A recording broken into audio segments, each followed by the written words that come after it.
Is it difficult to find plaintiff experts, the kind of doctor who really understands the breadth of brain injury in much the way we've been talking about it? It's very hard.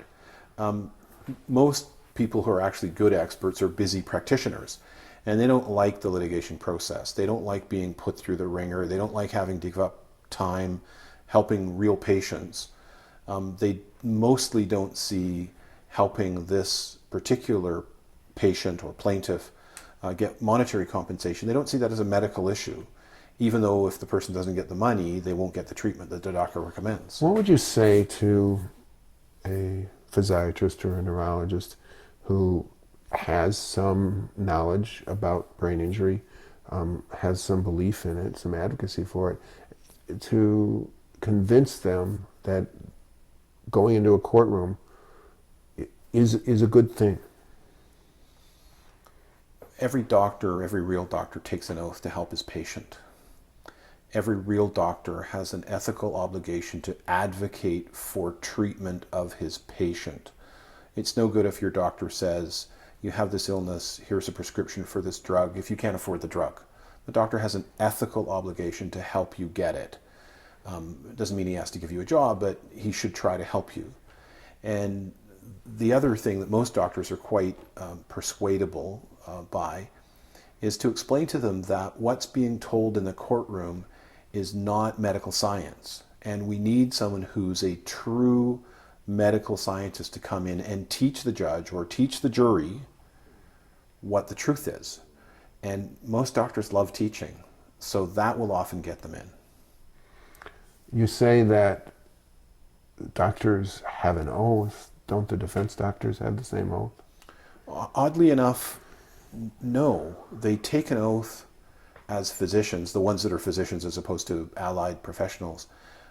But their view is universally, I've checked into thousands and thousands of doctors and thousands of cases, they deny that they have any ethical obligation to the person they examined for this lawsuit.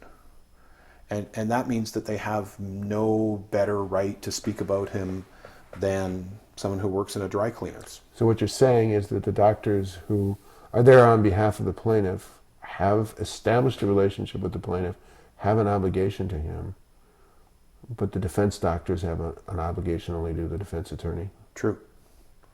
One of the differences that comes up every time is if I pick a doctor, and you know, I don't speak for every lawyer obviously, but the doctors I pick to come to trial, to look at my patient and come to trial, aren't necessarily the best doctors, but they're the best teachers, because I think that's their role. I want them to come, I want them to be honest, they teach me too. I don't mind a doctor who examines my client and phones me up and says he doesn't have what you think he has. So that's what we want. Where the plaintiff then goes to the doctor that I've picked, my client trusts that doctor. So he'll tell him everything as truthfully as he can. If they go to a defense doctor, they start out not trusting the doctor. And you know, most lawyers tell them be as honest as you can and so on.